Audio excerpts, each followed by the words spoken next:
Hello. Good afternoon, everyone. Thanks for being here today. I am Jen Maurer with the Heart of New Ulm and with Allina Health. I am going to see where the clicker is. So today we have a presentation with Dr. Black on the anxious generation. Just wanted to share a little bit about our team that brought her here to the community. Through Heart of New Ulm, we have 7 action teams working throughout our community. One of those is our Brown County Mental Health and Wellness Action Team.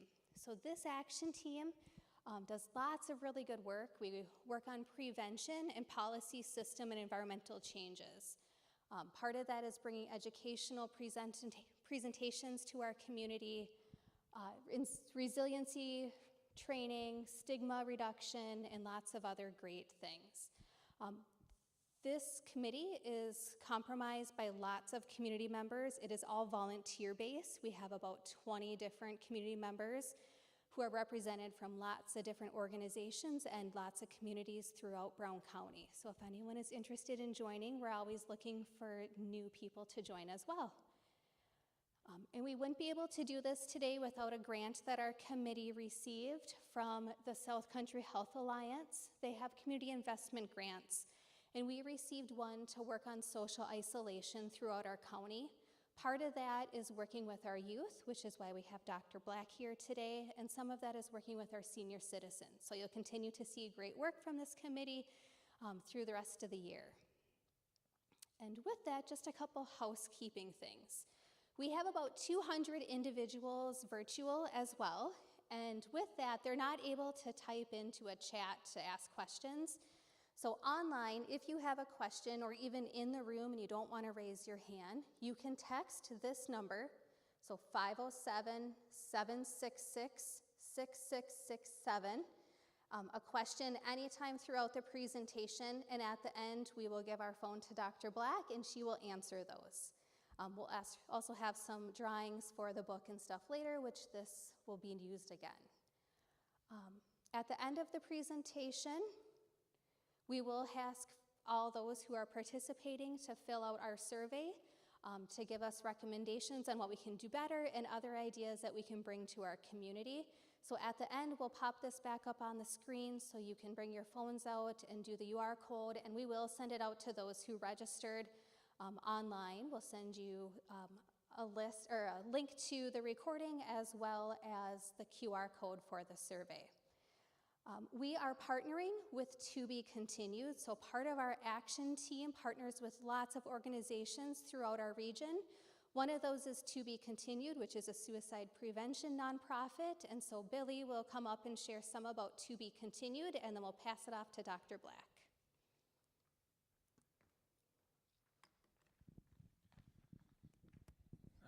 Is it on? All right. Hello, everyone. My name is Billy Marquardt. I am born and raised in Hutchinson, Minnesota. I'm 22 years old, and I just recently started at To Be Continued about 5 months ago. With that, I'm an instructor. I am a teen and a youth mental health first aid instructor, and then I also work with outreach, as you can tell here today. A little backstory about To Be Continued. We are based out of Glencoe, Minnesota. We're a 501c nonprofit, so everything is through donations and grants. And with that, a little story, kind of how we started. So in 2017, our owner, Tammy, lost her sister, Shelly, to suicide. And she wanted to start something that we could kind of bring awareness to this topic.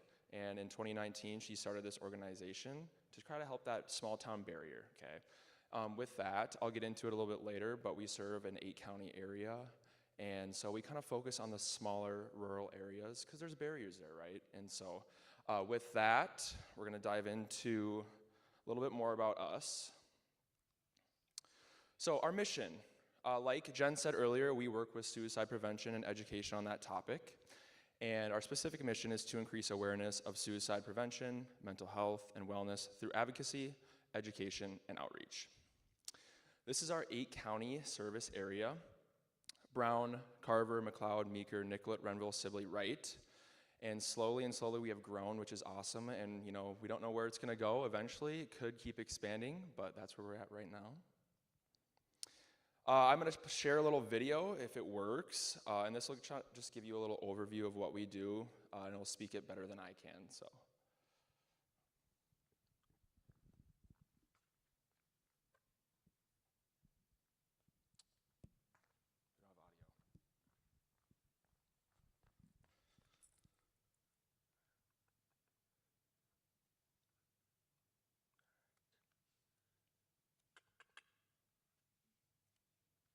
Let's see.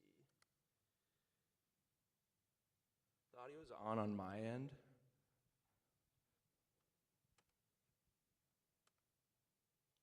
And if they don't work, we can skip them too. It's totally fine. I can just talk a little more.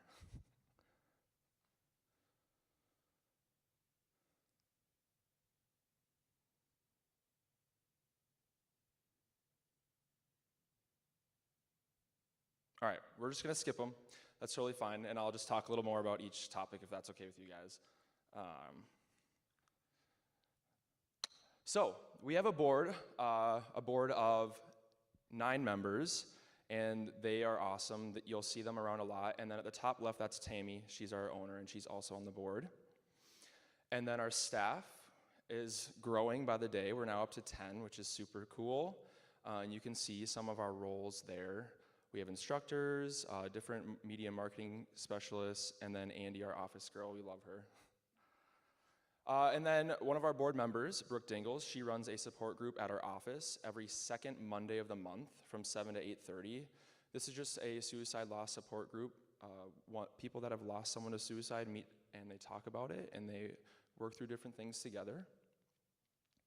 Some trainings we provide, we have the American Foundation for Suicide Prevention, More Than SAD, the QPR, and then Safe Talk and Safe Talk for Ag. And these are the numbers for those trainings last year, which is super cool, and it keeps growing there. And then the big thing we do is mental health first aid. So like I said, I'm a teen and a youth instructor. So with that, I kind of want to share with you guys what our teen program is, because that's our big one, and then go through the adult and youth as well. And I wrote this down just so I didn't miss anything. So in Brown County, we are in New Ulm Cathedral, Sleepy Eye, and Springfield. So we go in and we teach 9th through 12th graders about the topic of mental health. And we focus on, how they can see these warning signs in their peers and friends, the resources they have for them at school, online, like 988, the crisis hotline, and how they can approach that. And then also different resources they have in the community. And we talk all about that. That is a 6-session course. And with that, it's an evidence-based program given by the National Council for Wellbeing. And each class is taught in each school's normal class size, and we focus on that because we don't want it to feel like a lecture, and it's more connected with them, and it gives them a platform to talk and express how they're feeling, express, a conversation with their peers about mental health. A letter for parents is sent out prior to the first session explaining what your child will be learning. And then there is a parent info session that's given virtual or in person, depends on the demand for that. And then at the end of each session of these courses we do, each student is given the opportunity to do an exit ticket. And they go on their computer and they let us know how their mental health is, how they feel, if they are concerned about themselves or someone around them. And then they talk about something they learned that day so we can work on in the future to work on different things to cover. And then also an anonymous question. So if they have a question about something they're going through or something happening in their at-home life or whatever that may be, they can express that. And then us instructors, we answer that at the beginning of the next session anonymously. This just gives them a chance to express, if they are wondering something and they don't have to raise their hand and talk in front of someone, it's just giving them that opportunity to type that on their computer. So then 10% of the staff at the school needs to be trained in the youth mental health first aid training, as this will prepare them with the skills to see the warning signs of a mental health challenge. So for me, I would teach a group of teachers to prepare them, and then 10% of the staff has to end up being trained in that. This just helps navigate mental health in the schools and prepares teachers more. There will always be one other adult in the room with the instructor, and a counselor or social worker must be on site while the training is being given. This just gives them extra support, and if they need to leave the classroom and talk to the counselor, they can do that. And then this program is free for the school. We take on any financial barriers to ensure all youth have access to this information. The price for us to give the training is $2,500 per 30 students. So when we fundraise, this is a big, big thing that goes into it.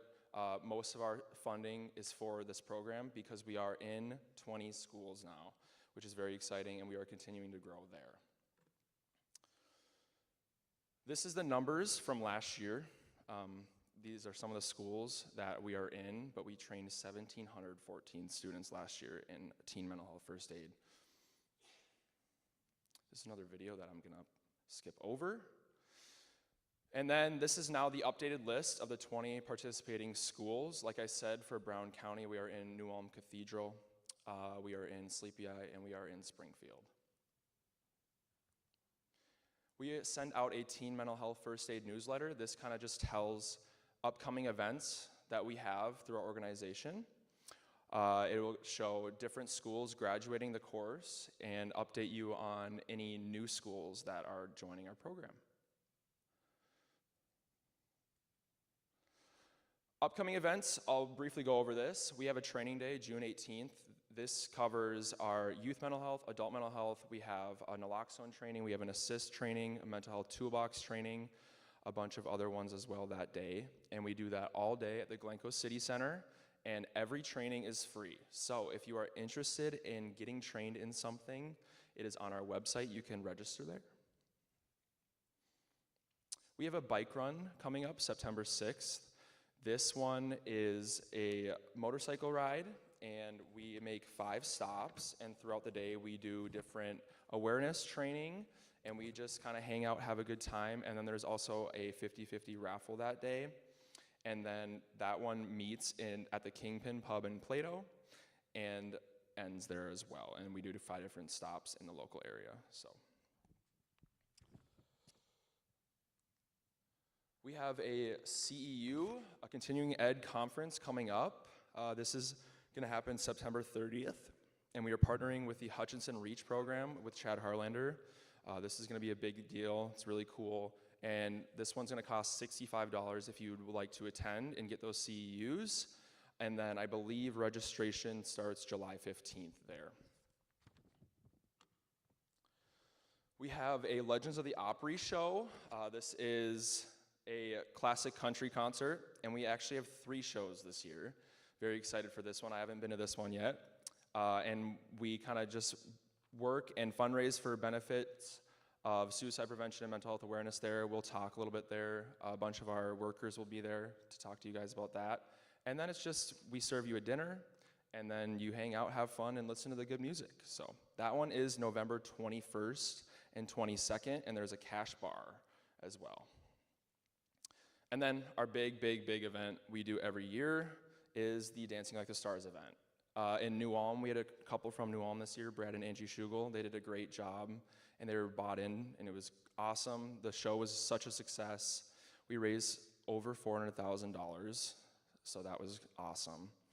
But then the date is set for April 11th, 2026, next year. So, and then more information will come out throughout the year on tickets and all the virtual options as well. Here are some of our financial partners. We have our premier donors on the left, and then our grant donors on the right. And then talking about our final message, together we can make a difference. I always tell our teens, you know, this can sound a little corny, but it's true, right? Working together, being within your community and talking about this topic is so important. And I'm just very passionate about it, and I'm happy you all are here today to hear from Mandy. She's awesome, and it's gonna be great, so. I'm sorry I couldn't play the videos. That would have probably done a better job, but with that, Mandy, are you ready? So I'll introduce you to Mandy Black.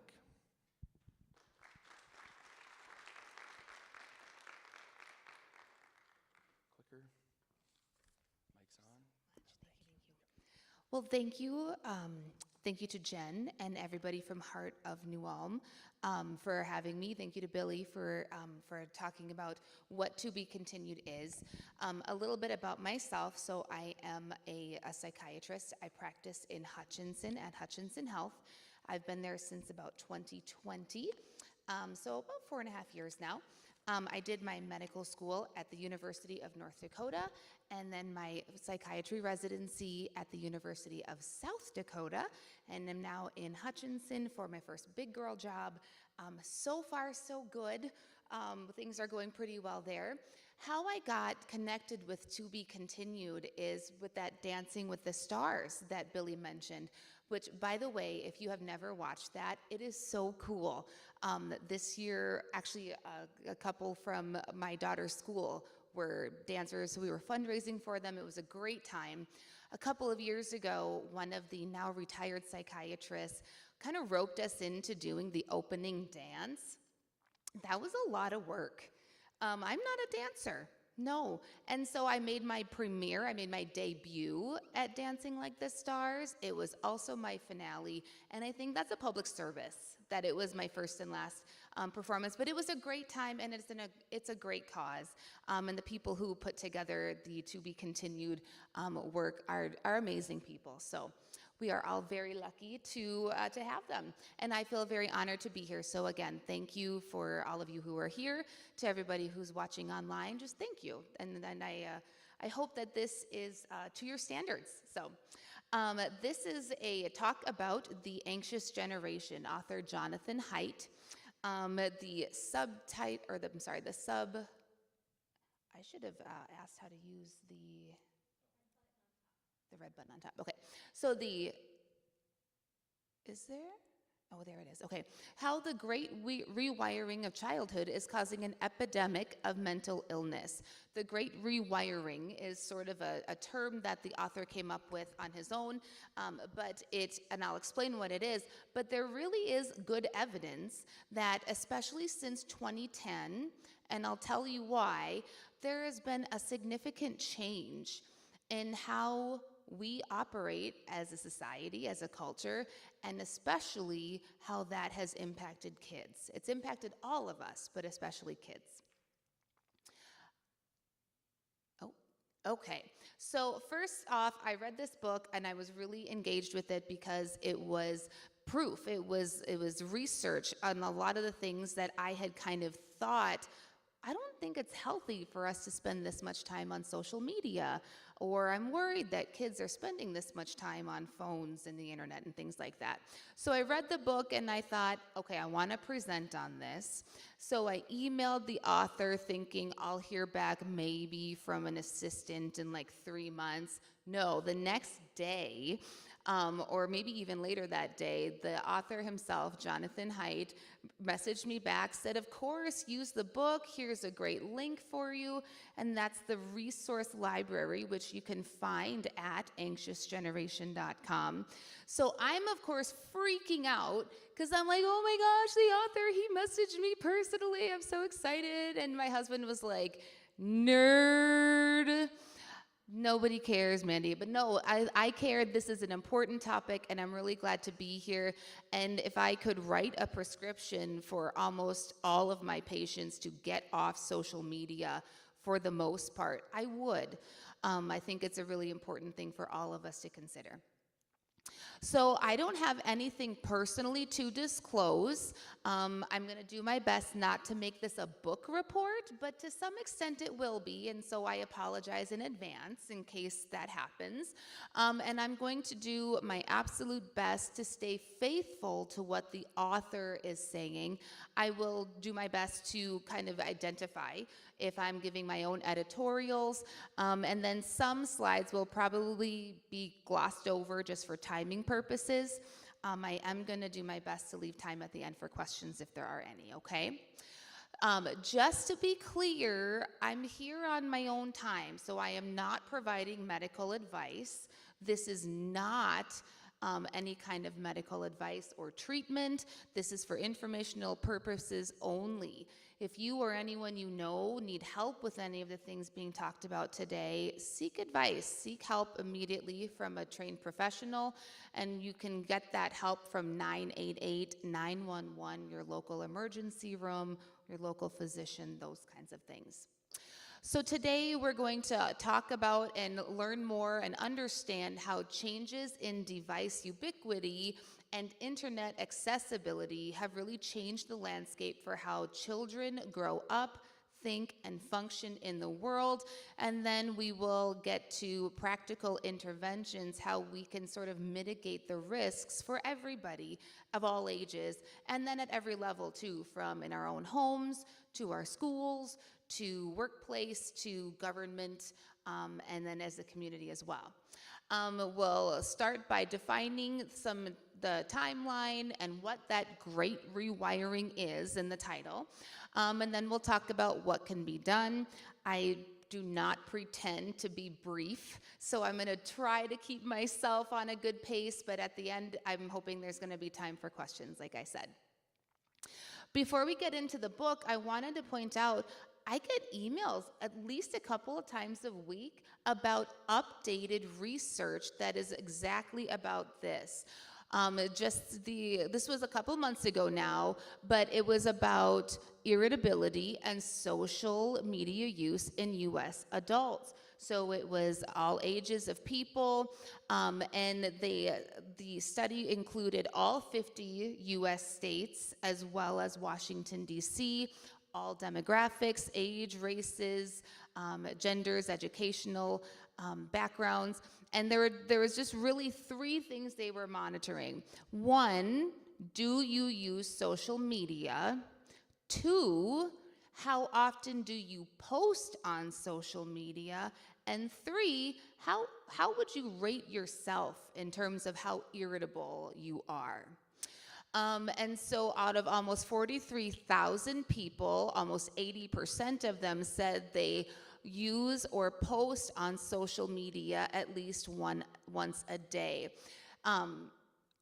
Over here you can see the more people posted and used, there's never once a week, more than once a week, but down at the bottom most of the day, boy, if you are on social media most of the day, do you see the giant disparity in the irritability? And so I think that's really telling, whether we're on Twitter, TikTok, Instagram, Facebook, it's all there. Now, what does this mean? Does this mean that irritable people use social media more? Does this mean that social media causes irritability? That's tough to point out. There have been some studies that show there is a causative relationship between internet and social media use and mood problems, but this one doesn't quite show it. But why does this matter? Well, irritability can be a component of depression, but irritability is not only part of depression. I mean, we've all met irritable people who aren't really depressed, it's just they're irritable. So why does it matter? Well, it impacts our social functioning, our work functioning. People who have strong irritable components, whether independent or part of depression, are at a higher risk of violent actions. And if there is concurrent depression, higher risk of bad outcomes and suicide attempts and behaviors. So again, it merits further study in academia and in the real world. And this is just the limitations of the study. We can't tell if one causes the other. And then also because it was self-reports, there's a risk of bias. For example, if I said I'm on social media multiple times a day, but then said I'm not very irritable, I would be lying in both ways. So just things to keep in mind. Just last week or the week before, another study came out, social media use in adolescents with and without mental health conditions.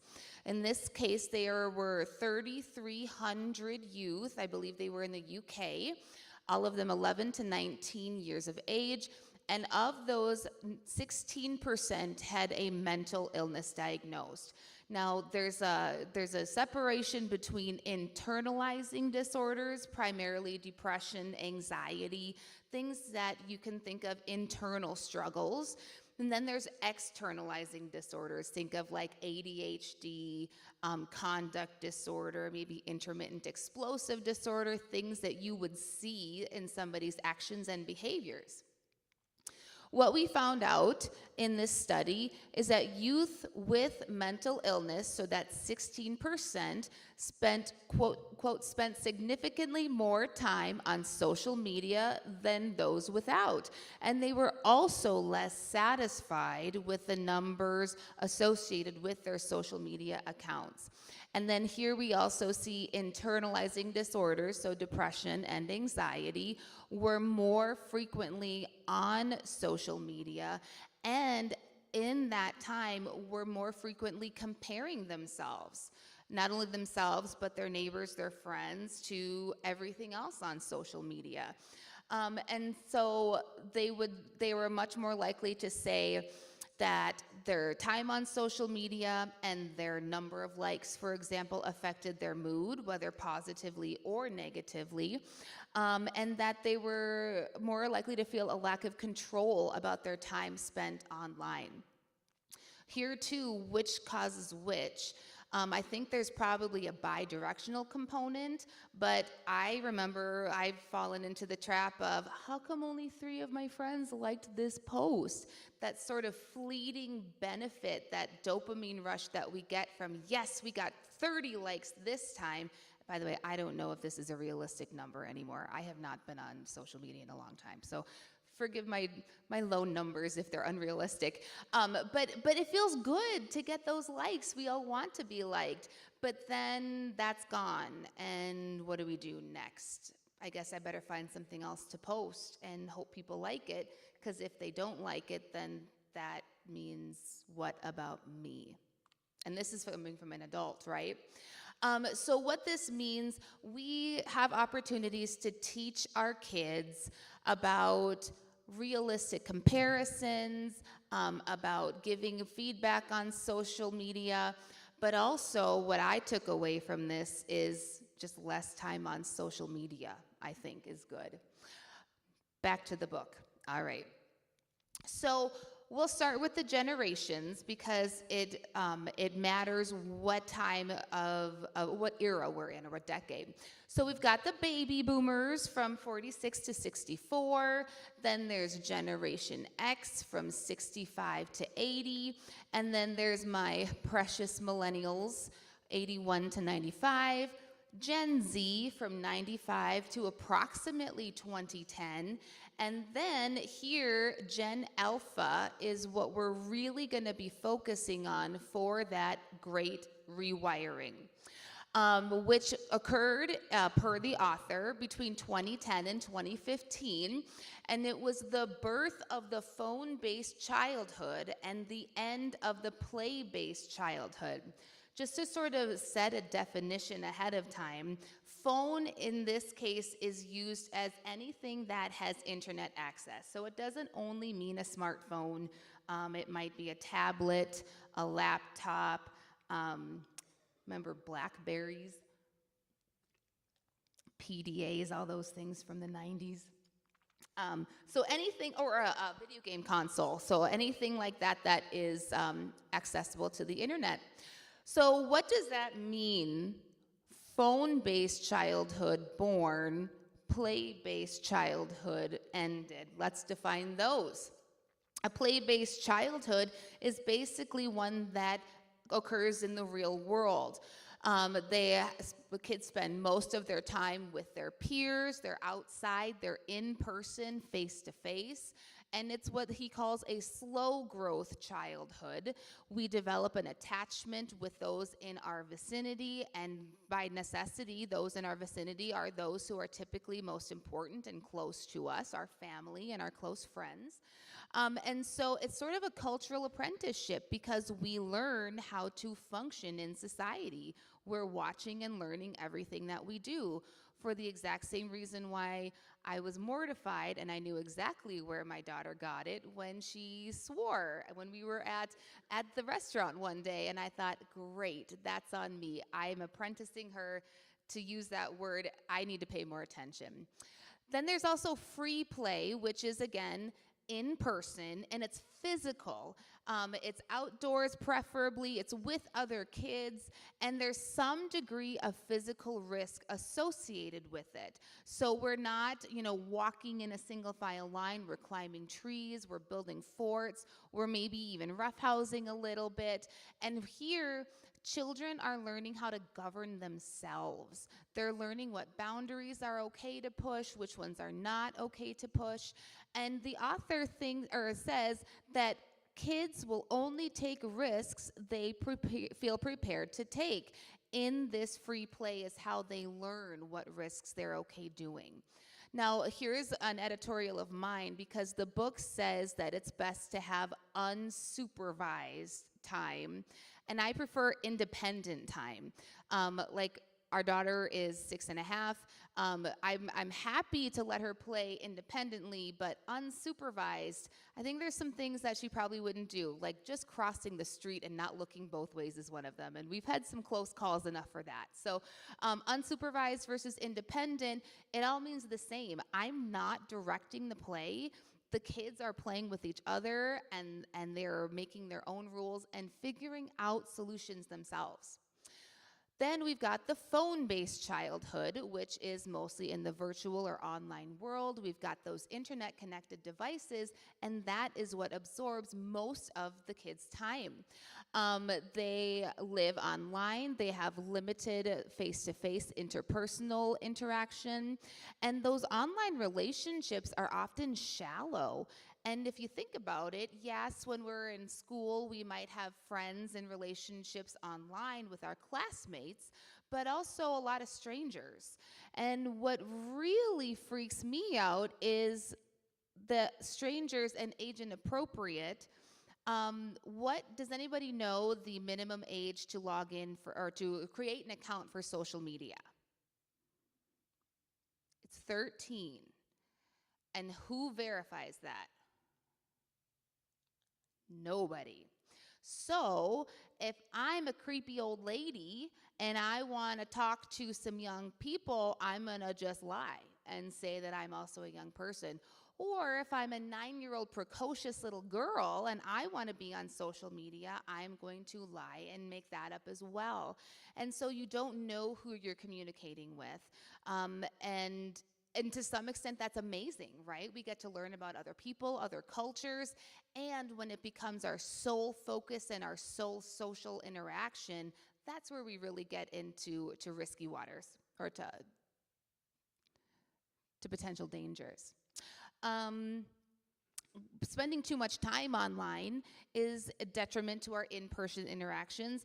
Even in high schools, we'll have kids in class together not engaging because they're all looking down on their phones. And I admit I'm guilty of this too. I'll be texting somebody while I'm at the dinner table or something. It's a real thing. And then things are constantly in flux in the virtual world. And that's both amazing and not amazing, because we learn information like instantaneously now, right? You post something and it's there, the whole world can see it, but it also means that everything can change in an instant. And so what happens to our norms and the stability of what we know? That's how we know where we are in society, how we stand. And so having things constantly in flux, whether that's norms, morals, relationships, is called anomie, or normlessness. And really this breeds despair in a lot of people. If we're not really ever sure if what we're saying is right or wrong, and one day it's right, but then the next day it's wrong, it really just leads us to self-question all the time, and it's a tough place to be. So starting back in the 1970s, and you can see here by the graph, this is all taken from the book, by the way, you can see boys began to have, well, before the 90s, but in the 70s, they started to have fewer externalizing diagnoses. And that started back in the 70s. the boys started to withdraw basically from society based on these trends. The author points out there's a number of potential reasons for that: deindustrialization, more machinery, so we didn't need brute strong guys to do things as much. And then also newer jobs, again with technological innovations, were better suited towards women's innate strengths, whether that was interpersonal or office-based, whereas guys would traditionally in those times or in those jobs be out active physically. The author says there was a gradual decline of male role models, and this also led to a failure to launch. There were fewer opportunities for boys and men to get into those careers in technology and education and the technical, physical jobs. And so they, instead of being out doing those jobs, especially because they weren't really needed as much, they kind of reverted into an online or virtual world. So yeah, boys in the world in the past would have escaped. They would have gone outside. They would have, designed a game or something like that. And now you're online. You can just doom scroll for 24 hours a day. I really wanted to highlight this quote from the book as well, because it's not a bad thing that women are now more in the workforce. I mean, I'm proof of that, right? Like, I love my job, I love what I do, and even in the 70s, it would have been a lot more difficult for me to be in this role. So I'm grateful that there is more parity and equity now. And the fact that men are also struggling is not so good. And the quote that I wanted to highlight is, "A world of floundering men is unlikely to be a world of flourishing women. We all need to thrive together." So we need to pay attention to the innate differences between men and women, because they're real, and men, by and large, have different needs than women. How do we bridge these gaps? And we'll come to that. In the 1980s, the author points out that we began to have this safetyism, which he describes as a culture or belief system in which safety has become a sacred value. Nothing is more important than safety, and so no matter how trivial the potential danger, it must be avoided. Now, if you remember, that free play is the exact opposite of that. It must include some risk in order for us to learn and grow from it. So when we increase our safetyism, we decrease our free play, and we get the paradox of protection, because as we protect ourselves more, we actually lose more freedom. We insulate ourselves from the risk, so we're safe, but then we also lose the adventure and the dignity of achieving that thing that was a little bit scary. I thought this cartoon was kind of funny, again, from the book. "We've created a safe, non-judgmental environment that will leave your child ill-prepared for real life." I'm not saying people need to be like dangerous and roughhousing and assaulting each other, and I'm certainly not saying be offensive for the sake of being offensive. There's just a nice balance that I think the author is pointing out to that we can strive for. Also, in the 1980s, there was an increased use of daycare because women were entering the workforce, which we already pointed out. So now we have more two-parent working households, kids spending more time in daycare, and technology is getting a little bit broader. In the 1990s, we have more progressive safetyism, and that's when stranger danger really became something that people started to say. 24-hour news, which again, in some ways is amazing, but how do we keep those ratings? We share important, big, juicy stories, and those are rarely heartwarming. And so when all we hear on the news is bad things, and the news is on 24 hours a day, yeah, we start to get a little jaded and worried about what's happening to our kiddos. This is not all bad, because hearing about things that happened across the country, across the world, allows us to learn from those events, and we can take precautions to prevent things from happening in our communities as well. And again, there's a limit. We need to be pragmatic about it. Parenting thus became more isolated, fear-based, time-consuming, and we isolated ourselves away from the community. So now, instead of our kids running wild and the neighbor down the street, shouting at them, get off the lawn and go home and tell your mom you said that naughty word, now we don't want to say anything to anybody for a number of reasons. We tend to be just more isolated in that sense. And the author points out there's fears of lawsuits, anger, accusations, all those kinds of things. Again, be appropriate, right? We're not trying to cross any boundaries here, but the isolation is notable. So the rise of internet availability and access also started in the 1990s. People were starting to get the internet in their homes. I mean, I remember when it was just at school, and then we got our Windows 95, and the dial-up noise will forever be hilarious to me. We started to get access to video games and those kinds of things in our own homes. You remember when you started to use the internet in the 90s, and like you were so excited because in 5 minutes that page was going to load and you were going to read all about whatever you were trying to get into. And now 5 seconds later, you're like, what is the holdup here? If you're too young for that, then I'm sorry, you don't get it. So improving internet speed and availability, but remember that it wasn't wireless yet. So we really had to be sitting down, which was, probably a good thing in that sense, because who wants to be sitting in front of the computer all the time? Now we can walk around on our phones and do all these kinds of things on our tablets and wirelessly. And I gotta point this out too, because in the 90s, we started to have these basic phones. Do you guys remember these? Back Saved by the Bell, Zach Morris had one, and I really wanted one, and we found one at the dollar store that was plastic. I thought it was so cool. But anyway, they were enormous.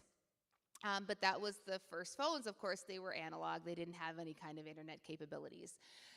Come to the 2000s, again, more internet availability, more accessibility, and faster internet, which we all love. It's great.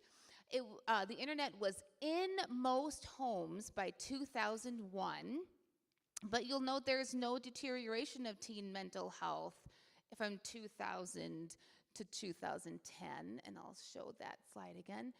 So here, look, here's where the internet's getting bigger. Yeah, there's a little bump, but 2010, that really is where it changed, and we'll get to that in a moment.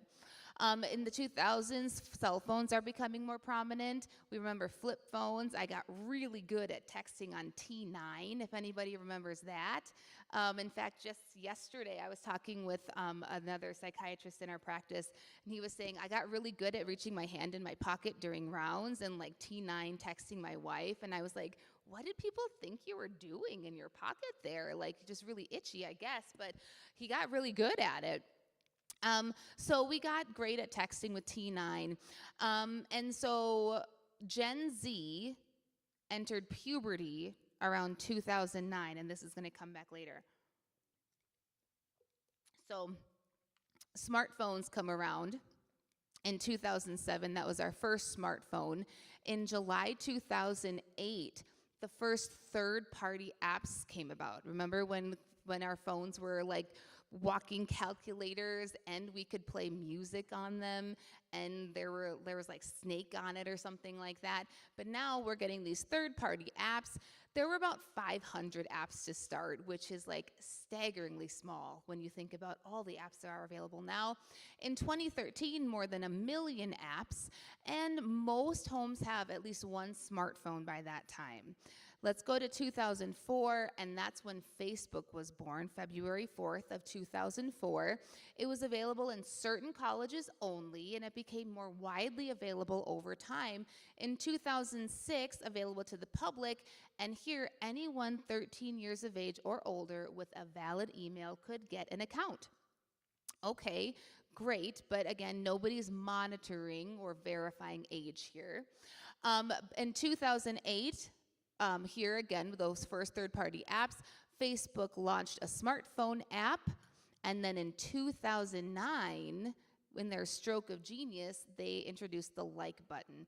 Now we can quantify how important we are, and we can quantify how popular we are and how much we matter, because that's how we measure that, right? is in Facebook likes and how many people have given us that external validation. So it incentivized maximal exposure. I want to be as attention-seeking as I can because I want people to see and give me that validation. There's algorithms also introduced, and then with push notifications, there's really nowhere to hide. Before you push notifications, you'd have to go check the app. Now it introduces itself and interjects itself into your life anytime there's an update. So the 2010s, iPhone 4 was really the first big change here, and I think this is where the author points out the biggest reason potentially why 2010 was the catalyst, because iPhone 4 introduced the first front-facing camera, and Instagram became available only on smartphones. So now it's like ubiquitous. We take a selfie for everything. But remember before 2010 when that wasn't a thing, really? We'd have to figure out how to flip the phone around or the camera. This really allowed us to become much more solipsistic and navel-gazing and self-absorbed in a lot of ways. Not necessarily a bad thing, but it over time, it has progressed, developed, and enhanced. Again, more than 1 million apps. By 2015, 70% of teens had some internet-connected device. And this is also when we noticed the increase in internalizing disorders, again, depression and anxiety, particularly among girls.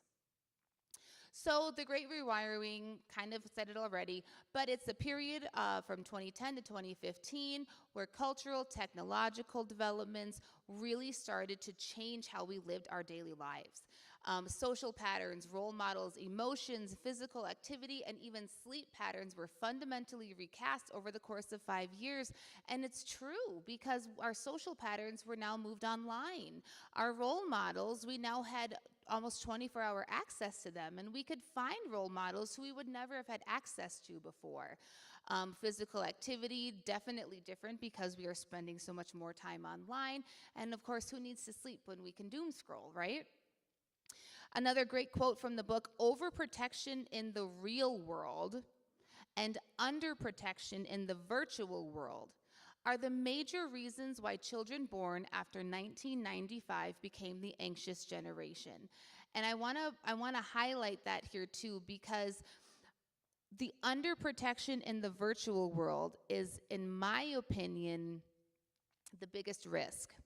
The author says if your 9-year-old child came home, or even your 15-year-old child came home and said, hey, Mom, Dad, I just signed up to colonize Mars. I'm leaving tomorrow. I'm going to shoot off into outer space, and I'll be amongst the first people who live on Mars. You would say, I don't think so, kiddo. You're not going to Mars. There's not even oxygen there. I don't know what's going to happen to you there. We don't know what's on Mars. We don't know what our kids are seeing on the internet. And sometimes they pop up so quickly that they're ingested, they're taken in before we can intervene, and the damage is already done. And so really it is like letting your child go to Mars or get on a boat into the middle of the ocean and take care of themselves. We are exposing our kiddos to a vast world of things that we can't predict and that they're not ready for. In childhood, there are sensitive periods, times or in our lives when certain things are easier than others, and one of them, for example, is learning. If you grow up in a bilingual household, you're good at both of those languages, but after 12 years old or so, it's a little bit harder to learn a new language. And cultural learning has a sensitive period between ages 9 and 15. Well, we just talked about how the Gen Alpha started that that sensitive period for cultural learning. They turned 9 in 2009, and in 2010, everything changed with the increase in cameras and cell phones.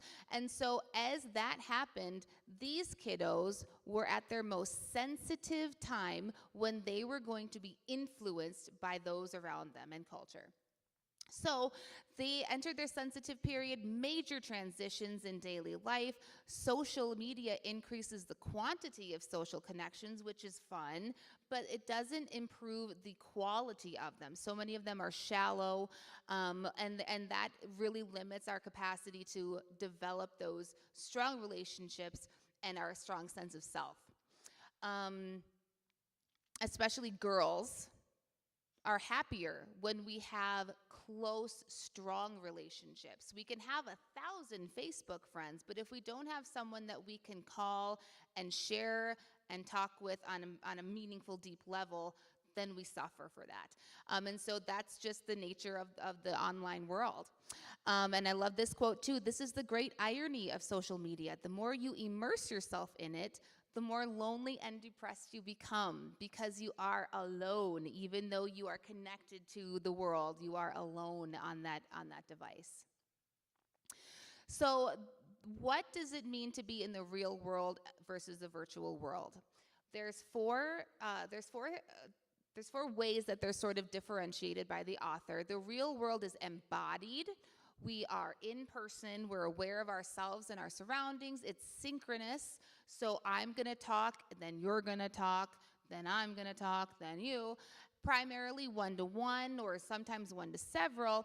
And then it's a community that has a high bar for entry and exit. So you're all here with me, and I want you to like me. I want you to like what I'm saying, and I want you to respect me, and I respect you. So I'm not going to come up here and say something really stupid and off color and offensive, because you all know me, and you can throw things at me or whatever, right?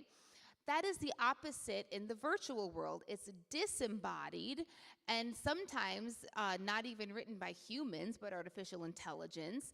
It's asynchronous, which is nice because sometimes you need to send a text to someone. It's not urgent. They'll get it when they get it.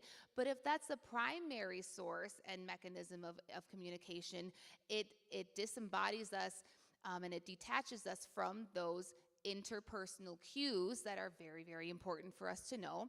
It's usually one-to-many, like a broadcast. I've posted something and the world can see it.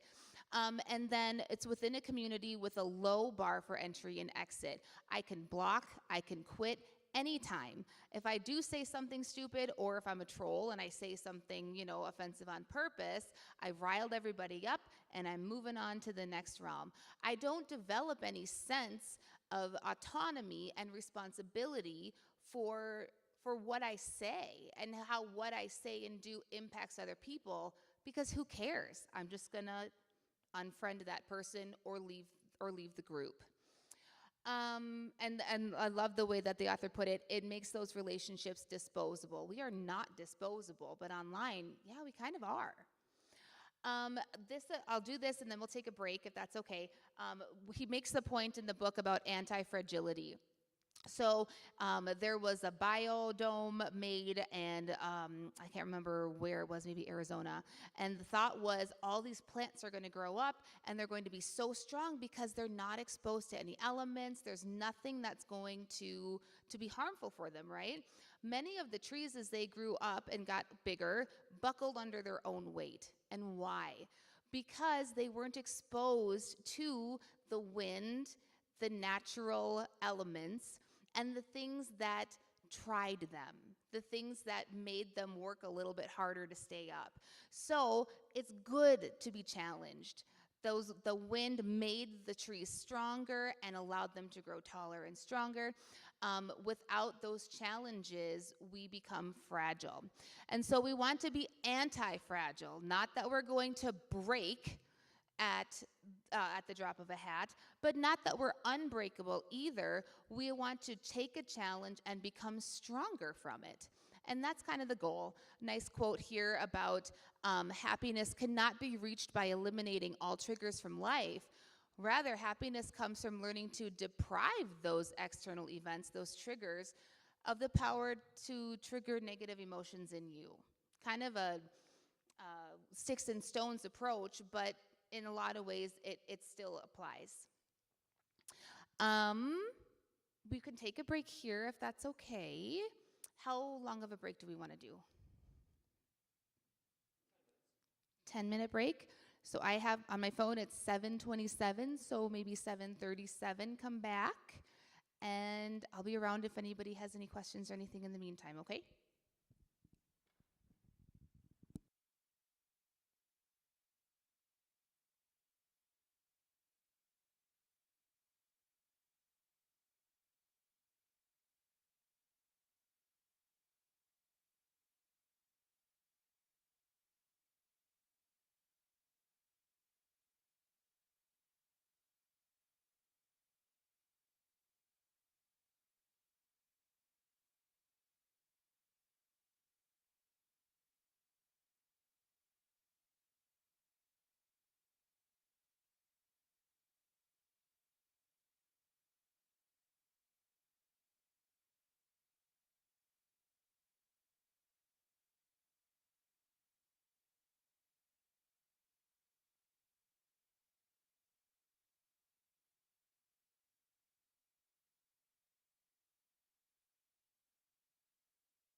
Okay, so while we're waiting, we have 4 books that we're going to do drawings this evening. So those in the room, we're going to wait till the end for you to all win a couple books.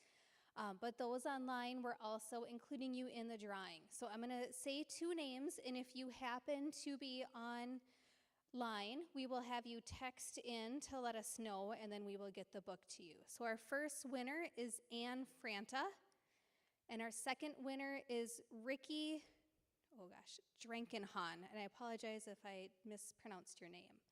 So if you are on and you heard your name, if you could text the number 507 766 6667 to let us know you are online, and we will get the books out to you. Thank you.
So we had one response for the virtual viewers.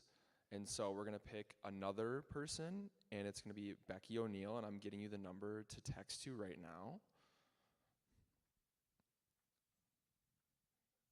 507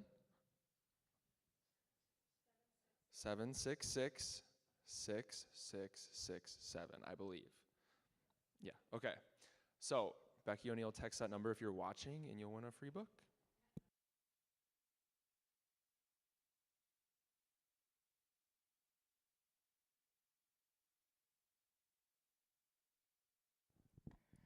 I was just up here with Billy talking about the Dancing Like the Stars. He was there. He said that he and his colleagues put in a 14-hour day, but it was so worth it.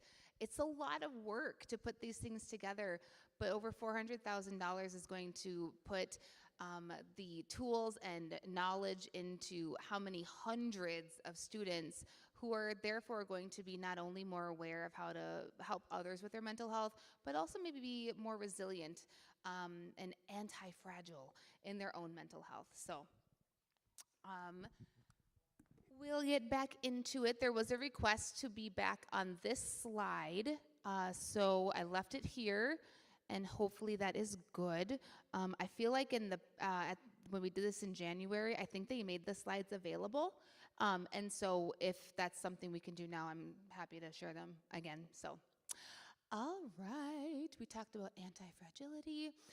So I'm gonna start going through the slides a little bit quicker because the first stuff kind of lays a solid foundation.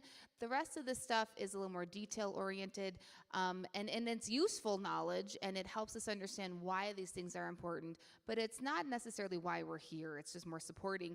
Let's get to like what we can do. But basically the risks of the phone-based childhood are mostly opportunity cost, if we remember our economics terms. So we are losing out on in-person play-based childhood, and we don't get attuned to each other. So we don't have that interaction. We're awkward around other people, and when we know we're awkward, we avoid things that make us feel awkward, and so then it's a self-fulfilling prophecy. We have skewed biases. So again, when we are in those sensitive periods between 9 and 15 years of age, we're also not the most mature. And so we are going to gravitate towards things online that maybe are not the best influence on us. And so then we sort of shift our development.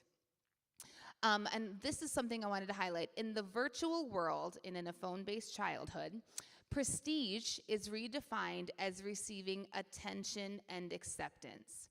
But what does prestige mean? Prestige means that you are respectable, you have done something worthwhile, you are dignified, you have integrity, and not in the virtual world. You just did the most bombastic thing to get the most attention. So it's divorced from the actual excellence that typically would put you on the Wheaties box. But nobody needs a Wheaties box anymore because we have social media. And I love this quote too: children are plunged into a whirlpool of adult content and experiences that arrive in no particular order. Identity, selfhood, emotions, and relationships will all be different if they develop online rather than in real life. And there's that analogy of letting your kid colonize a Mars colony without you. We're just letting them loose, and we don't know who's out there when we're not. So the risks of the phone-based childhood: social deprivation, sleep deprivation, attentional fragmentation, and addiction. Attentional fragmentation is actually really interesting because ADHD and attentional fragmentation from the internet use and from social media use, which is which? Yes is the answer. So they both make each other worse. In fact, a recent study, I guess maybe not that recent, but came out when kids watch maybe like a Sesame Street or some kind of more slow-paced TV show versus SpongeBob, and then they take a test, the kids who watched SpongeBob do much worse, and their attentional capacities are diminished. Why? Because SpongeBob, if you've ever watched it, I can't do it. It's just I'm old, but it's this jump cut after jump cut after jump cut. And when the longest thing that you see in a TV show is SpongeBob, the French guy going 3 minutes later, that's the longest scene that you see in SpongeBob. Everything else is just jump, jump, jump. And that impacts us. It negatively impacts our attentional capacities. So we get hundreds of notifications per day, which means that we're always going to be looking at something. Oh, but my phone went off, and oh, my phone went off again. Hold on, I'm just going to respond to this text message really quickly. Another study that is in the book is when we ask people to complete a task, and maybe we have their phone in front of them. We have your phone in your pocket, or you have your phone locked away in another room. Yes, you do better when your phone's in your pocket, but you by far do better when your phone is in the other room, locked away, because it's out of sight, out of mind. There's not going to be any kind of ding or vibration. You don't even feel it, so you're not thinking about it, and you can truly attend and focus on what is in front of you. This is the addiction slide, and this one, no matter how hard I try, I can't quite explain it as fluidly as I want to. But this is called the hooked model. It's often it's behaviorism, and especially in like casinos and places like that. So what happens is there's a trigger, and it starts on the top, the external trigger. Maybe that's our phone notification. Ooh, I got a like. I'm so glad I got a like. What happens when we get that external trigger? We take an action of some kind. Maybe we open the app.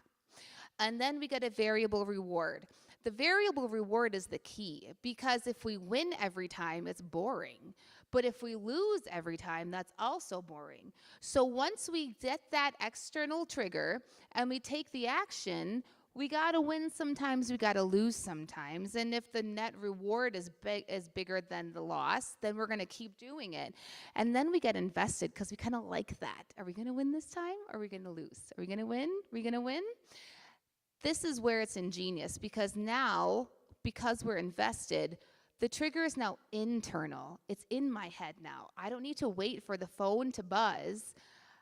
I want to know now, and I'm going to take that action to open the app, and I'm going to see, did I win? Did I get more likes? Ah, shoot, I didn't. Did I get more likes now?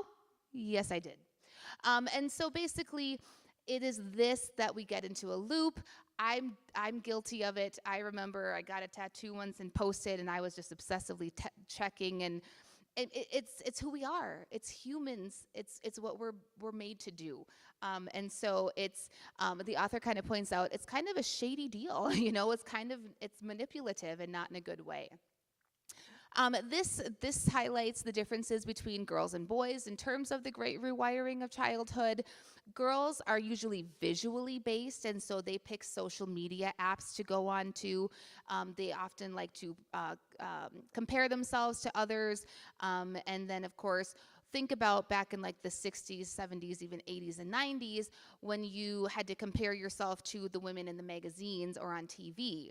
Nowadays, we are comparing ourselves to the photoshopped and edited perfection of every woman who posts a picture online, and that's an impossible standard to achieve. So of course it's going to be difficult for us to maintain self-esteem when we know that even if I Photoshop my face and I cover up maybe my blemishes, I'm still not as pretty as that other woman over there. I know she probably photoshopped her picture too, but that doesn't register.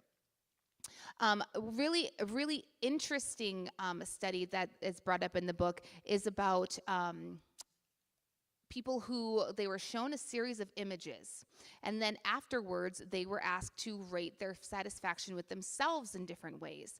And in one of the groups, there were flashes of very skinny women, very thin women, tall, lanky, like the supermodel kind of unattainable physical beauty.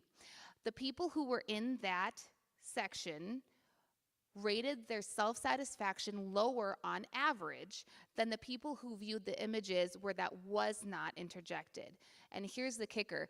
The pictures of the beautiful, thin, perfect people were shown for like maybe an eighth or a 16th of a second. Not even fast enough for the human brain to register that we've seen it. What does that tell us? On some level, we get it. Subconsciously, we get it. And so we are comparing ourselves continuously to these things. What does that mean? That means that we definitely need to be aware, teaching ourselves, reminding ourselves, but also our children, that's just a picture. That's not real life. We don't have to be perfect in every way. We're okay the way we are. But also, again, limiting our exposure to those kinds of things because the net benefit is often pretty limited. Boys, again, increasingly since the 1970s, they have been less on social media and more on video games. And so there's some good things, good parts to video games, but a lot of it is just internalized, living life experiences virtually. So they're not actually getting the experience, they're not getting the interactions, and they're living their lives I guess by proxy, This risk aversiveness for boys inhibits the necessary learning for the transition into childhood. And probably the biggest example the author gives is about pornography, because what is pornography but the immediate access to whatever fantasy the young man might have, or a young woman too. And so we learn that we just turn on the computer, do a search, and we get exactly what we want. But that's not real life. In real life, there's compromise. There's the possibility of rejection. And so why would we choose to be rejected in real life when I can be completely satisfied using the internet? I guess I don't have an answer for that, except it's going to lead you to be very lonely. You're not going to have a satisfying relationship, probably not going to lead to a family if that's your goal, to meaningful, deep relationships. And so exposure to those kinds of shallow, hedonistic things online can be very dangerous too. I want to point out here, it says over in girls that there is a big risk of cyberbullying. Just today, the American Medical Association sent out an email. 9 out of 10 teenagers reported being the victim of some kind of cyberbullying, whether that was mean, shaming comments, whether that was direct threats, unwanted contact, anything like that. 9 out of 10 people, teens, have been the victim of that. To some extent, I guess we're not going to be able to prevent that because the internet isn't going anywhere and it has a lot of great things about it. At the same time, why expose ourselves to that if we don't have to? Just, I guess, a question to ponder. But anyway, girls are inherently at higher risk, especially for online predators. Boys and the virtual world. This quote I wanted to highlight, and then we'll move to the next slide. Porn separates the evolved lure, sexual pleasure, from its real world reward, a sexual relationship which in real life is satisfying on multiple levels. It is more than just that hedonistic pleasure seeking, I'm done. Potentially making boys who are heavy pornography users turn into men who are less able to find meaningful sex, love, intimacy, relationships in the real world. And you've probably heard a lot of people who are addicted to pornography accidentally were exposed when they were children. How? Yeah, we weren't paying attention on the internet. Again, once that toothpaste is out the tube, we don't get it back in. And so once that curiosity is piqued, it's hard to shut it down. If we can prevent the exposure, just like in medicine, we prevent diseases if we can do that. We screen for them. Well, maybe we screen for these by limiting the screen time. Video games are not all bad. There's no clear evidence that video games cause any problems for boys, but I want to highlight here that's with modest use. And modest use is like 30 minutes 3 times a week. I think that's on the lowest end that anybody who plays video games would actually use. Studies show accrued benefits because they have increased cognitive function, intellectual function. We have quicker response time, working memory, problem solving. We're just able to fire on all cylinders because video games really do have us do those things, and it makes us adept. Even robotic surgery. You know, I'm thinking, if I'm going to have a robotic surgery, I want a surgeon who is a video gamer, because they're going to know how to use the controllers. And a decrease in depression, but again, that's with that modest use. And then it fosters cooperation. I mean, inside the game, typically we're working in a team, whether it's with the gamer, another gamer, or with the computer who's playing. But we really have to cooperate, function, learn each other's habits, and go from there. The bad part, though, is particularly with heavy use. And I think if moderate use is 30 minutes 3 times a week, I think just about most of the people who play video games would qualify as much heavier than that. Because what happens is, again, that opportunity cost. We're playing the video game, so we're not exercising. We're not developing our brains in other ways. We are not fostering relationships. We're not learning new things, techniques, trades, tools, talents. We're not living the life that is in front of us. And then here too, the over-reliance on the game rather than friendships. So we might feel a connection to a character in a game, but what happens when we have a real problem? We can't go to that character in the game to talk, to vent. And so really it just causes more long-term stress, anxiety, and depression.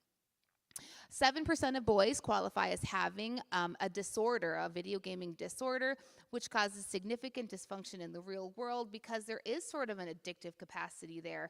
I could be gaming right now. I wonder if this person's playing. All these things kind of culminate together. Some people can video game for hours and hours and hours every day and still, do well and not suffer any of these problems. But for the most part, especially in those formative years, 9 through 15, being on too much video games can really pose a risk. And the sleep component too, I can't believe I almost missed that. So not only are we missing out on exercise, learning, relationships, but sleep. And I'm guilty of it. I should put my phone down and I should go to sleep, but I just want to merge a couple more things before I go to sleep. It happens, it does. But when it happens frequently, we really get that sleep deficit going and it causes problems. There's spiritual components that a phone-based or virtual world life, it compromises. I'm gonna gloss over this a little bit, but basically spiritual practices, or I guess religious practices, there's evidence that they are good for us, whether it's in a religious component or just the things that draw us together in terms of our spirituality and religion. Shared sacredness, so things that we revere and mutually respect. Embodiment, sometimes sharing a meal, team sports when we're next to each other and we're cheering and we're really excited with each other. And when we're on a screen, there's none of that because we are on the screen.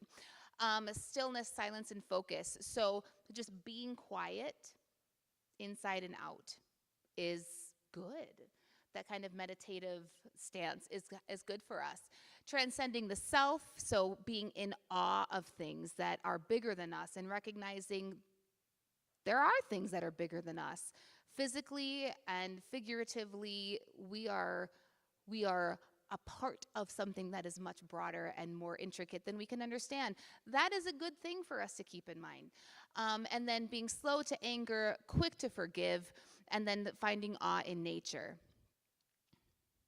So here we go. This is where we finally start talking about what are we going to do about it. There's a lot of things that can be done, but the first thing that we need to acknowledge is that I'm not standing up here preaching to you guys like you and you did this wrong. We're all in the same boat together. I mean, think about it. It's been 15 years since that iPhone 4 came out with the front-facing camera. Could anyone have predicted the explosion that would have happened? All these apps and these different trends and patterns that capture our attention. In so many ways, it's amazing. And we still don't know what's around the corner and what's around the corner from that and the long-term effects. So really, we need to give ourselves some grace here. Let's cut ourselves some slack. We're doing the best we can with what we know. The good news is now we know, right? It's been several years. We can see there's evidence that, especially for teens and adolescents, mental health is worsening, and there seems to be a strong connection with online virtual world and that phone-based childhood. So it's clear something must be done. Because we can't keep going like this. I mean, that trend upward over like a 200% increase in anxiety and depression in girls, not good. We got to do something about it. Acting alone, we feel alone, right? I mean, what am I supposed to do by myself?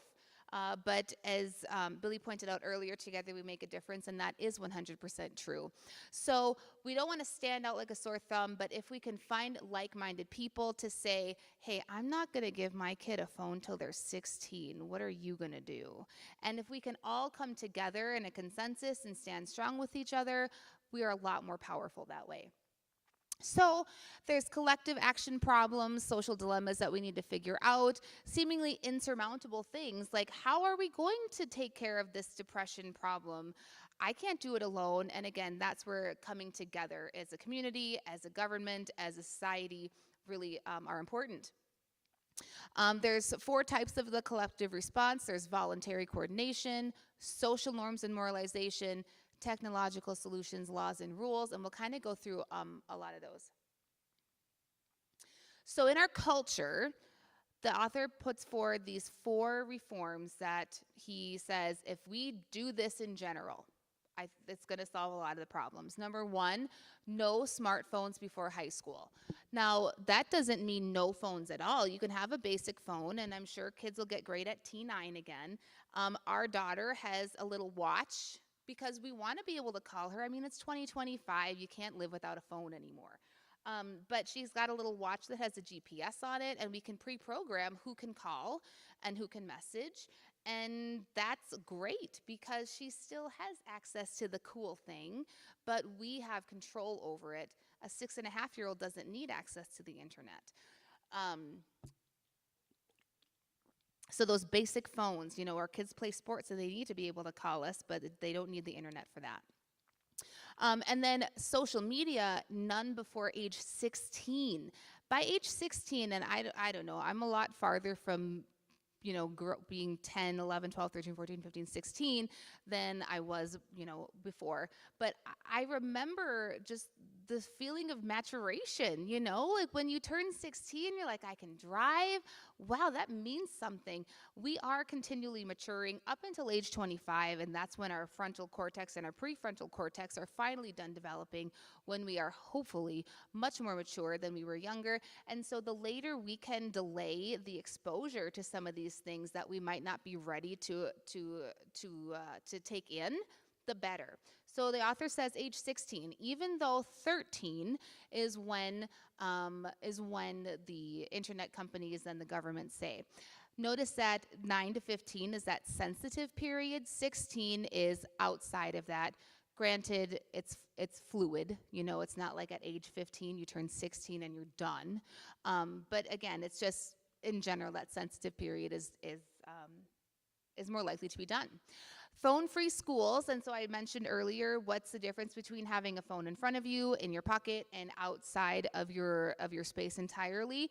And so he advocates for phone-free schools, meaning everybody turns in their phone in the morning. You don't get it. If there's an emergency, the school will help you get in touch with your parents or anything that might come up, but really nobody has a phone.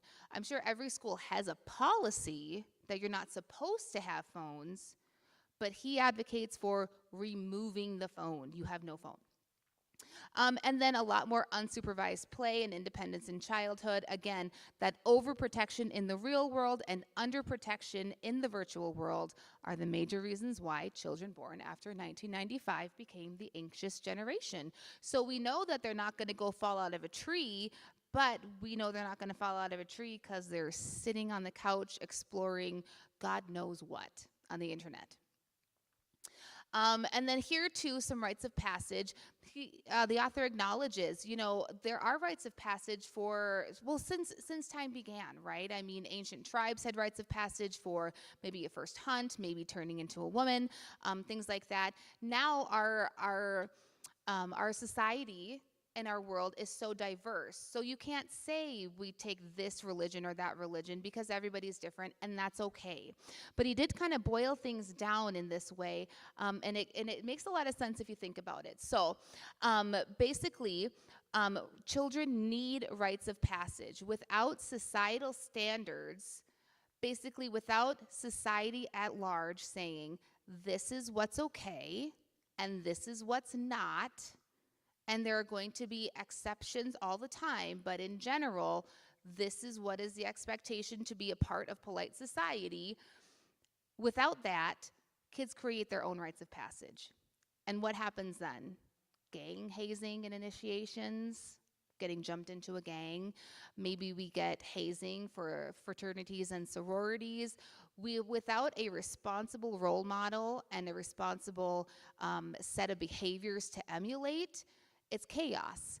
And we don't want kids in chaos. We want them in structure to some extent, right? And so, yep, per the author, these rituals can become cruel and dangerous, and they can. So what do we do with these rites of passage? There's a set of norms that basically he says these are general milestones, and if we can follow them for the most part collectively, he says it'll probably make the issue a little bit better. And he breaks them down by age. So starting at age 6 is the age of family responsibility. You're no longer the baby of the family who gets everything done for you. Remember, you're part of the family. So that means you might need to pack your own lunch. You might have some chores to do. And this is not about shaming, grow up. It's about, we're so excited you're here. You are part of our family. We appreciate you, and you get to take the garbage out because you matter and you mean a lot, and your help is so important. Thank you. So give the kids a small list of chores and make sure that you appreciate them, because it's a good thing that they're doing. It really does matter that they learn early that their contributions are important. By age 8, he calls this the age of local freedom. So kids around age 8, they have a little bit more freedom to be around the neighborhood maybe. We're not sending them, miles away, but we're allowing them to have a little bit more freedom and independence, and that way they learn to take care of each other too. So we're not just sitting over there lording over them. They can handle responsibility, like running a few blocks or something. And again, here, giving a phone without internet so they can call if there's a problem is reasonable. But again, the internet part is just completely unnecessary. By age 10, we're roaming. It's a slightly larger radius for independent roaming. And so we can also be given more responsibilities as long as we're showing good judgment, right? We have to earn those things. Maybe give a basic flip phone, again, without internet access. And this one is really important too, because we tend to be so structured, and structure is in general a good thing, but over structure is not. We still want to let our kids have free time where they can choose what they want to do, whether that is socializing, reading, or yes, playing a video game. We don't need to have them in groups and activities 100% of the time. That independent time is very important too. By age 12, we're in our apprenticeship, and if you remember, that slow childhood of the real world childhood is a sort of apprenticeship, so it kind of harkens back to that. This is the age when many cultural rites of passage have taken place, bar mitzvah, bat mitzvah. A lot of women have their first period at this age, and so those kinds of rites of passage would happen at that time. And so here too, we're going to help kids realize that at age 12, you're really turning the corner into being an adult. How do we do that? We're going to try to find non-parental positive role models, adults, that we can sort of say, hey, go learn how to be a good adult from this person and from that person in any way you want. If it's religious in nature, if it's learning a trade, if it's just spending time with grandma and grandpa. But really, we want to make sure that there's a variety of adults who are setting good examples for our kids so they can learn what sort of example is appropriate and how they want to live that example that is being set for them. And the example was like maybe doing chores for neighbors too. By age 14, most of us are in high school, and that's kind of scary, right? High school, it's a big deal. We're moving in our classes, and we're getting a little bit more independence there. But with more independence is more responsibility, and there's a lot more pressure too.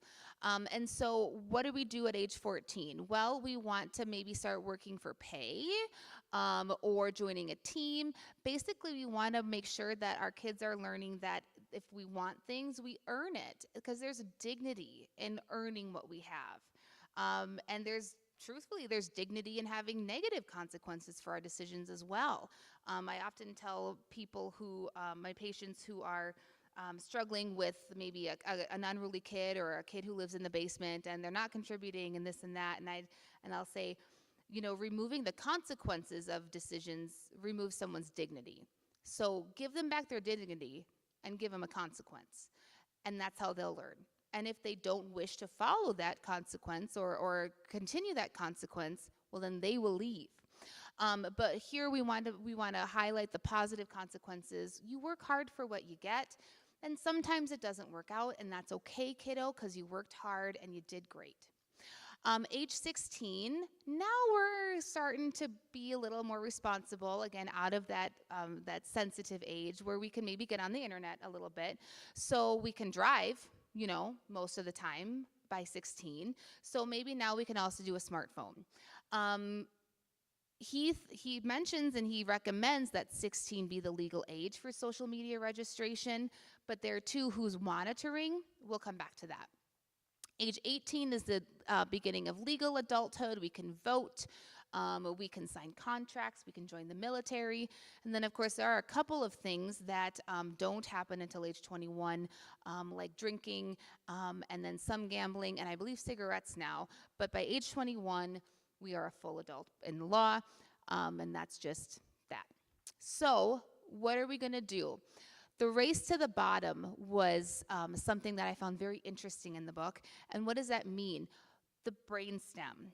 If you kind of conceptualize what a brain looks like, we've got our frontal cortex, our temporal lobes, our parietal lobes, and occipitals, and then we've got our brainstem sitting down here like a tail, and that is the most primitive part of our brain. That is the part of our brain that reminds us to breathe. We don't pay attention to breathing because it is that primitive and innate to us. That's also where our most basic desires live. And why is that important? Because tech companies want to get to our brainstem so that we are invested in what they want us to do and what we're using and what we're doing online. Here's a really important fact to remember. If you are a Facebook member, TikTok member, Instagram, any of those, you are not their customer. You're just a user, but you're not their customer. Who are the customers? The advertisers. The tech companies make billions of dollars a year off their actual customers. You are a means to an end to get that money from their customers. They want to harvest your information, expose you to whatever thing you might buy or that might exploit your attention and therefore get more money. But really, you're not their customer. So in order to keep your attention on their website, they want to race to the bottom of your brainstem and find out how they're going to keep you addicted and engaged and not want to leave. So what do? They'll do anything. They want to capture us in every way that they can because they don't want to lose our attention. And so it's a competition. This is a collective action problem for the tech companies because even if there is a scrupulous tech company out there that says, I'm not going to engage in that, well, there's 1,000 others that will. And so how do you compete in that? If you want to be successful, you've got to figure out a way. And so really, basically, we need to make sure that we're doing the right thing as a whole and that there are consequences, again, dignity and consequences for not doing the right thing. So we want to get more users. And who cares what age there are? Because if they're users, they're going to get us. They're going to satisfy our customers' goals. So I don't care if they're 8 or 18 or 108. So we want them to spend more time on the platform, and AI actually curates that, and it can lead to inappropriate sexual content. There's a lot of evidence out there that that the algorithms can sometimes, not on purpose, but can sometimes expose us, and especially little kids, to things that they didn't want to do. Maybe there's like an underlying theme in the videos the kid is selecting, and maybe like Mickey and Minnie kissing or something like that. And the next thing you know, now we're getting into more romance, and now we're getting into more romance, and now it's a little more than romance. Those algorithms are smart, but they're not ethical because they're robots. And so how do we do that? How do we get people, I guess, to engage? Well, especially adolescents are really susceptible to this. So we gamify social interactions. Again, quantify how many likes can I get? How many friends can I get? How many people are going to like or friend me? And then because we're getting that positive feedback, we're going to increase our use. Or God forbid we get negative feedback, we're going to try harder to get the positive feedback, and that goes into the cycle. In terms of governments and tech companies, we can assert a duty of care. So basically, they would be legally mandated to verify age. That is interesting, right? Because I'm not gonna walk into your house and verify, yep, there's your ID. And especially because the tech company, again, doesn't care how old the person is. They just want their attention. And so what's best for the individual at whatever age they are does not necessarily what's best for the tech company. And so really he advocates for transparency and very easy to use transparent parental controls. He acknowledges some people say this might be censorship, but it's really more about the process and design. It's not that you can't say anything on these social media websites. It's that if you're going to say that, we need to identify it so that the children will not see it. And then raising the internet age of adulthood to 16, which we mentioned earlier. Originally, 16 was the proposition. It's really, in a reductive sense, 13 was chosen for political reasons. It's not related to brain development because, again, a 13-year-old is not as mature as a 23-year-old. We know that. Our frontal cortex is still developing. But there was concerns about lack of access to reproductive health. And so that's why 13 was chosen, again, not for the best interest of the mental health and the thriving of the individual, but access to information. And again here, there's no obligation to verify user age, so how do we do that? Well, we expect liquor stores to verify age by checking an ID. That's a little bit easier because we're in person, right? But have you ever gone to a liquor website and you have to verify that you're at least 21? None of that for a lot of these kinds of websites. So government ID is an option. It's really not feasible. Yeah, maybe there's a third-party option, but also family-specific. So a device, like if your child has an iPhone, and they're under 18, you as the parent would need to authorize that phone to get any kind of app or social media. That definitely gives the control back to the parents so that if you really want your kid to have social media at age 14, you sure can. But it's also back in your court, and there's not just unmitigated access to whoever can come up with an email address. And then again, encouraging phone-free schools. This is not within reach during the day at all. The phone needs to be completely separate and inaccessible.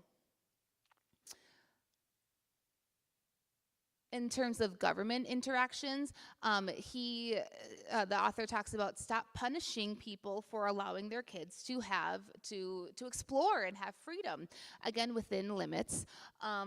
Encourage more play in schools, designing zones and public spaces with children in mind, so maybe more crosswalks, maybe being really mindful about where highways are and things like that.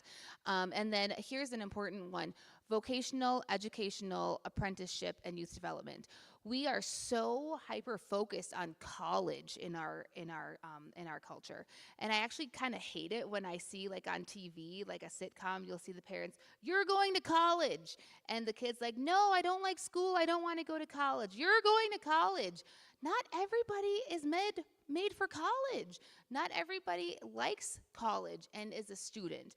What about the kids who don't like book study? Well, there's a lot of other things they can do. We can do apprenticeships, we can learn trades, and we can expose our kids to that much more robustly in grades, so like in high school, maybe even earlier, so that there's not this expectation, you must learn to test well. Yeah, that's good, and we want you to learn things, but also it's not just because college is the only goal. And then even recommends on the government level subsidized apprenticeships. So you can do years of service. Maybe the government will give you a grant to go in to learn a trade, whether that's plumbing, woodwork, any of those things. Schools, again, phone-free schools. Like, that is a large chunk of what he talks about. And it makes sense because our kids spend so much time at school, and that's what they're there for, is school. And also the interpersonal, the social components of it. But really, the phone doesn't have a place in school. So if there is a phone that a child has, it should not be accessible during the day.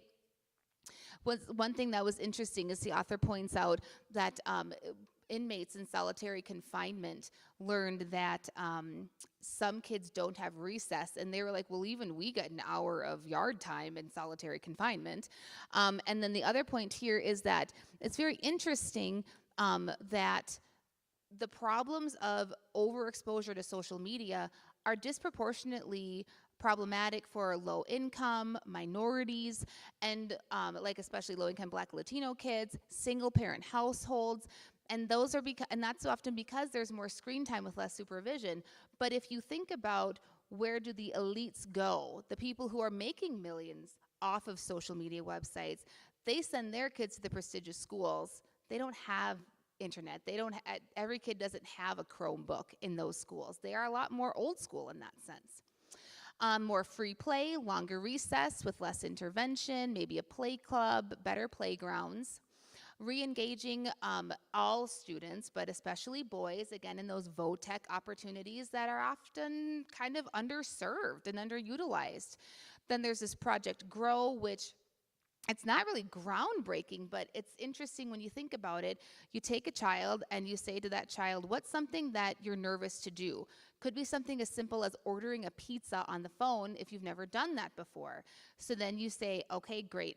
Go home, talk with your parents, figure out how to do it, and come back and tell us about it.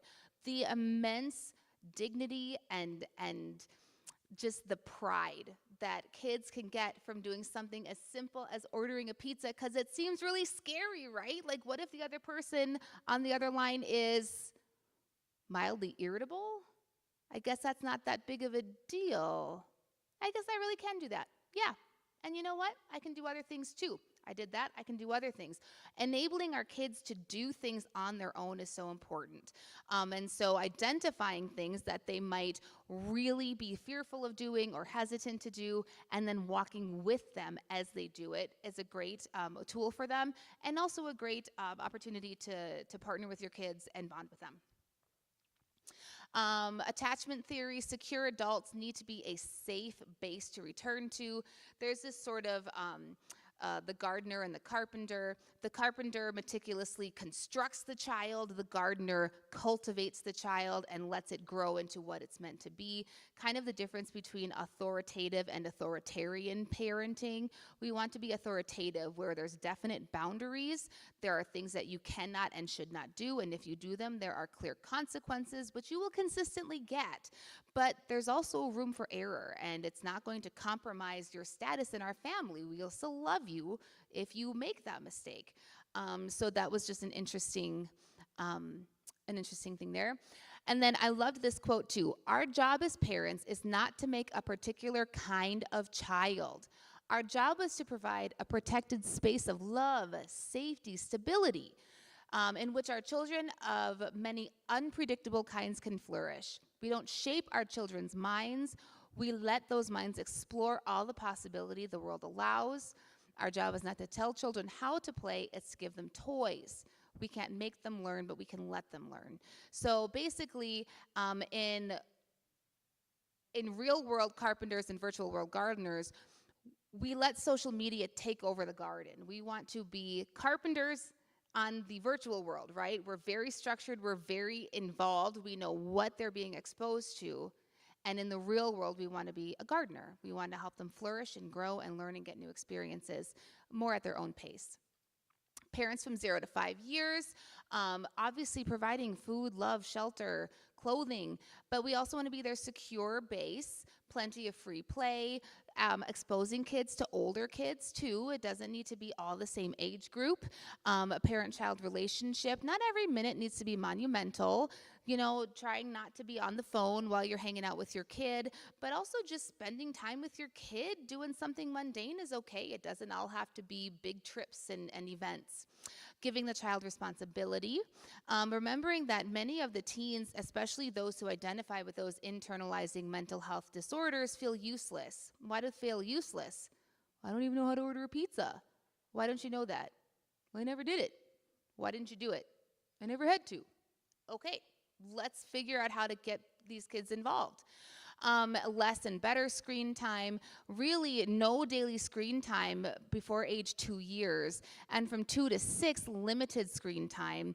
The exception would be like maybe FaceTime with a family member or something like that, but that too should be limited. Come on. This is just from the American Academy of Child and Adolescent Psychiatry. Again, an interesting slide to look back on, but these are their recommendations too. From 6 to 13, again, kids are becoming more aware. They're going to get their conformist bias and their prestige bias, so they're going to want to be like the cool kids, and the cool kids are those who have prestige and the most attention, but as we talked about earlier, prestige is now about what got you the most likes and clicks, not about what made you the most exceptional in your area. And so we need to be really careful. We need to make sure that our kids have healthy role models, not only in society, but in their personal lives and certainly in ourselves. And so again, I'm not perfect at this, but we're all a work in progress, right? Again, more and better real world experiences. So we want to have plenty of experiences, we want to have adventures, we want to give kids independence, and we also want to be careful of our own anxieties because our kids really do feel them. And so gradually, if we're really nervous about a kid going off and doing something on their own, we can take baby steps together to sort of separate, detach from that anxiety, again, proving to ourselves our kids can do this. I think the author's point is that a lot of times we don't give kids credit for what they're capable of doing, and they're capable of doing a lot. And then in terms of online activity, even if we're doing educational things online, making sure that we're monitoring, because that creep does happen. And before you know it, we're watching something completely foreign to what we started with. And again, modeling good behaviors. Less and better screen time. And here, maximize sleep and in-person activities. So it's not about, you've been on that phone for 2 hours today. Instead, it would be, gosh, it's been 2 hours. I'm going to engage my child in something else. Why don't you and I go do a craft? Maybe we'll go for a walk, and then the positive reinforcement for the alternative to the screen time is best. Setting limits is important, and if they've gone over that limit, that's okay to point out, but again, it should be less punitive and angry, and more, this is an opportunity for us to do something together and something different. You know, let's do something together. Structure, so maybe we have phone-free meals or phone-free days. Again, no social media before age 16. And that doesn't mean that they'll never see social media content. It just means that they're not going to have free reign over it themselves. Talk to your kids about risks, what's good about social media, what's bad about social media, and what's kind of scary. Make it age appropriate, but they need to learn. And then monitor for problematic use. These are the signs of problematic use, and it's really anything. I mean, if you have studied the criteria for any use disorder, it is basically risking things that you value to get this thing that you're addicted to. Spending more time than appropriate trying to get the thing you're addicted to. Giving more of your energy, compromising your relationships, your money, your safety, those kinds of things. And so this is an important thing to keep in mind as we're watching our kids and engaging with them. 13 to 18 years, you know, puberty's already started by now. Rates of depression and anxiety have already risen. I mean, who hasn't, you know, had a little bit of a mood trouble when we were in that age group ourselves. So really, we just want to make sure that we're supportive of our kids. We are helping them feel useful. We are engaging with them, talking with them, and giving them boundaries, but also allowing them independence. Again, that real world experience, we want to encourage them to be explorers within reason, gain work ethic, seeing that, and letting the kids know, especially at this age, we see them as competent, that they are capable, and we know it. Part-time job, using their own money at their own discretion, learning that responsibility. Mistakes are gonna happen, and we can just help them learn from it. It doesn't have to be the end of the world. And then the real world experiences, kids serving in leadership roles is amazing, especially older kids serving as leaders to younger kids. There is something really good about a teenager maybe like leading a small group of like kindergartners or second and third graders. The kids, first off, love the teenagers. So who doesn't love that kind of attention? As a teenager, all these little kids love me. And the little kids also love that attention from the teen, but the teen really recognizes these kids are looking up to me, and typically that helps them grow into that role as well. They really will rise to the occasion if we can foster those opportunities. Maybe an exchange program, and a gap year after high school is okay. In a lot of ways, the author says it accelerates the transition into adulthood. And there's my note, if it's done right. You know, if that gap year is your kids sitting in the basement, never leaving the house, probably not gonna grow as much as if we encouraged active engagement and opportunities that way. Again, boundaries with autonomy, a good solid evening routine. Obviously, we can't tell our 18 or 17-year-old it's 9 o'clock, go to bed, but helping them get into a good habit of protecting their sleep time is really important.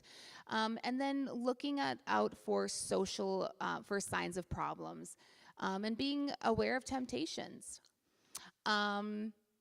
This is in summary what parents can do. Well, parents and parent-related, no smartphones, no social media before 16, in schools, none, and then more independent childhood independence. Linking up, talking with each other, getting together and forming ideas and ways that we can support each other. This is a list of resources that I have. The primary one is, of course, The Anxious Generation. This is a link to the studies that I had. This is a really interesting read, how social media is literally making teens mentally ill. It cites examples of a young woman who had no signs of borderline personality disorder until she got heavily invested in social media, and then all of a sudden became borderline. That's not how that works. And then US Surgeon General, APA, and APA. Okay, we made it. Do we have 10 seconds for questions? Okay. Any questions? Yes.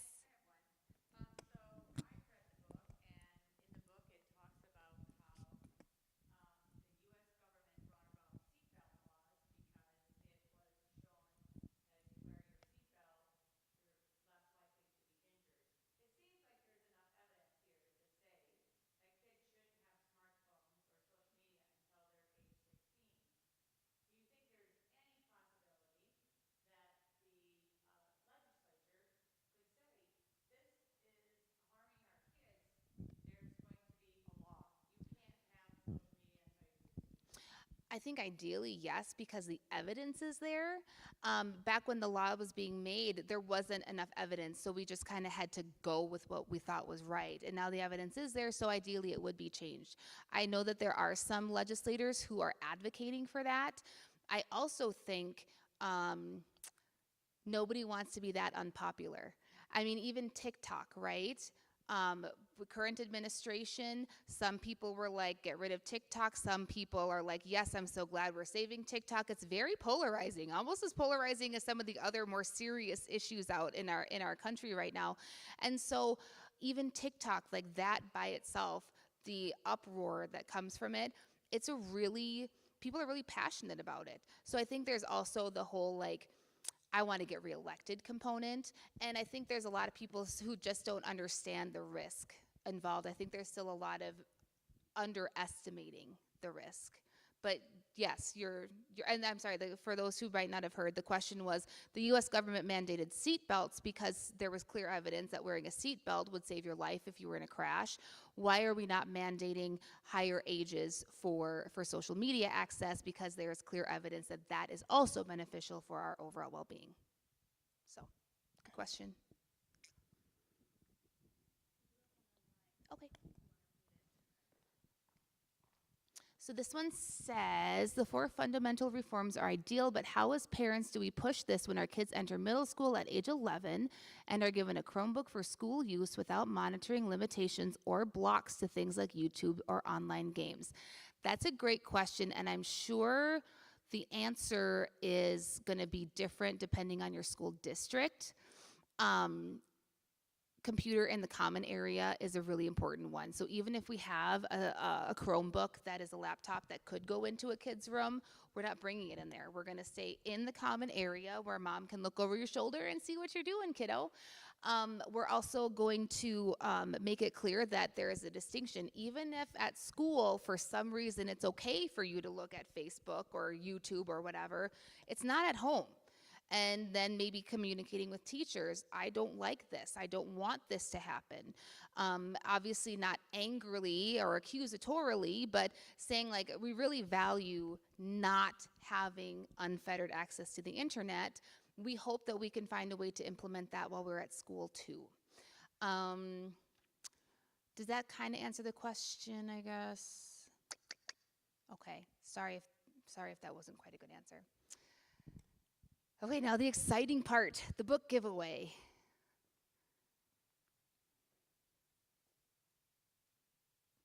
Woo. Do you want to draw too? I'll pick the music. Okay. Jenna Schultz. Woo-hoo. And Caitlin Kramer. So you can grab your books here after. And a special thanks to Mandy for presenting today, hoping to have continued conversations around some of the findings and learnings and how we can make some change for our kiddos here in Brown County and even in Minnesota. So big thanks for coming and presenting. And if you have other questions, we will be sending out the survey. We'll be sending out the slides as well as a link to the virtual version today, so you can then share it with others if you would like. Big thanks to NewCat for recording it for us today. It will be on the New Ulm Cable Area Access Television on their YouTube channel. So I will send a link, but you can always go there to watch it as well. So thank you all for being here tonight, in person and online. If you have any other questions, I'm sure Mandy will stay around for a few more minutes. So thanks, everyone. Thank you guys, thanks for having me. Also, I was going to say, if you have time to take this survey, you can just scan that QR code. And virtual viewers, we also really appreciate your feedback there. So please scan that and take that survey. It will take you under 2 minutes. It'll be nice and quick. And then also there was a question about CEUs. We can't certify that for you, but if you talk to your school and let them know that you attended, they absolutely could do that for you, or wherever you work. But it has to be through your organization there. So For that, I will say when I did this at Hutchinson Health, it did count for CME. And so if that helps in any way for CEUs, yeah, we can figure that out. So thank you again, guys. Thank you so much, and thank you for having me. absolutely. Yep. Thank you all for coming. We appreciate it. We have resources out there still, yard signs if you want, up to you guys. But thanks for coming.